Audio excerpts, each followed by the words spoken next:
Le développement durable, on le prend souvent pour un concept, mais en fait c'est une notion. C'est une notion qui ne vient pas du monde académique, mais qui vient d'une commission internationale de l'ONU, le rapport Brundtland de 1987. Et dans cette définition, on met en avant le développement, qui reste le paradigme essentiel du développement durable, et on l'indexe aux besoins qui sont les besoins des humains, tout en disant qu'on prend en compte ceux des générations futures. Le développement durable est une notion qui est problématique de deux points de vue différents. Le premier, c'est qu'en fait, ça reste vraiment axé sur le développement. Le développement est un développement qui serait économique, donc ça continue à mettre en avant la dimension économique. Donc on se dit, on va continuer à se développer, mais on va essayer de respecter des limites plus vertueuses. Le deuxième point est là plus spécifiquement adressé par les anthropologues, c'est le fait qu'en identifiant deux autres piliers qui sont en outre de l'économie, la société et l'environnement, en fait on continue à rester dans un paradigme dans lequel on pense l'opposition entre les humains et la nature, et on reste centré sur les besoins des humains, alors qu'on se rend compte qu'on peut tout à fait penser autrement. Donc de ce point de vue-là, le développement durable offre deux limites qui sont deux limites importantes si on veut effectivement proposer des mesures qui soient à la hauteur des défis qui sont soulevés.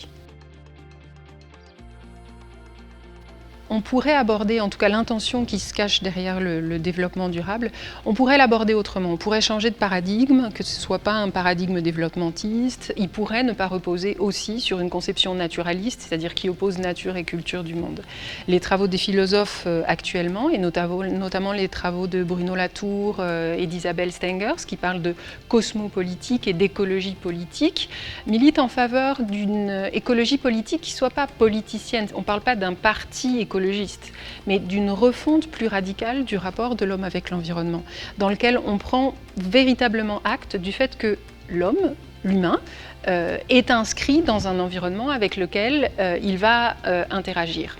Et dans ce cadre, les travaux des ethnologues sont importants. Il y a eu de gros travaux qui ont été menés en Amazonie, en Amérique du Sud, notamment ceux de Philippe Descola, par exemple, de Viveros de Castro, et qui montrent que les relations des humains à l'environnement sont constitutives d'un rapport au monde. Il ne s'agit pas de croyance, il ne s'agit pas de représentation, il s'agit d'une façon de concevoir sa place dans le monde qui est différente. Donc le développement durable, en supposant qu'on a une nature commune pour tout le monde, une mononature, suppose que les différences relèvent de la culture.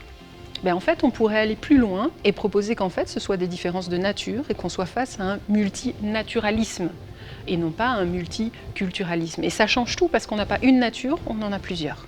Il m'apparaît vraiment important d'injecter du contenu critique sur le développement durable pour pouvoir montrer qu'on a des alternatives, que le développement durable, ce n'est pas un dogme, ce n'est pas un objectif en soi.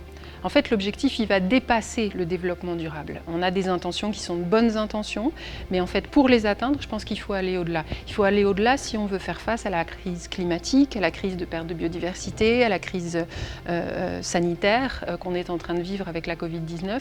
Il faut trouver d'autres types d'alternatives. Et je pense que ce n'est pas en restant avec l'idée que c'est un développement économique et que l'homme est séparé de la nature qu'on va réussir à trouver des solutions. Et ça va avoir des conséquences directes, de montrer qu'on a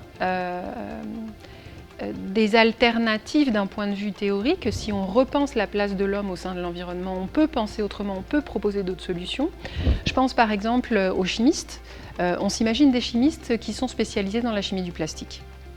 On va leur donner des objectifs. Si on est dans l'objectif du développement durable, on va pouvoir se dire oui, il faut recycler le plastique, il faut travailler sur ce type de sujet. Seulement, on sait aussi qu'en fait, le plastique, il va falloir drastiquement en limiter la production et en limiter l'usage. À partir du moment où il est produit, ça va être problématique avec cette petite bille de plastique que les poissons vont manger, qu'on va manger, etc. Donc il faudrait à ce moment-là dire à ces étudiants, pour le moment on a ça, mais il va falloir penser autrement. Et arrêter de financer des recherches ou de lancer des étudiants sur des recherches qui sont orientées de cette façon-là, pour qu'ils puissent eux-mêmes ouvrir d'autres portes. On ne sait pas encore lesquelles exactement, mais je pense que c'est important de le faire pour pouvoir justement arriver à des solutions qui soient à la hauteur des défis qui se posent à nous.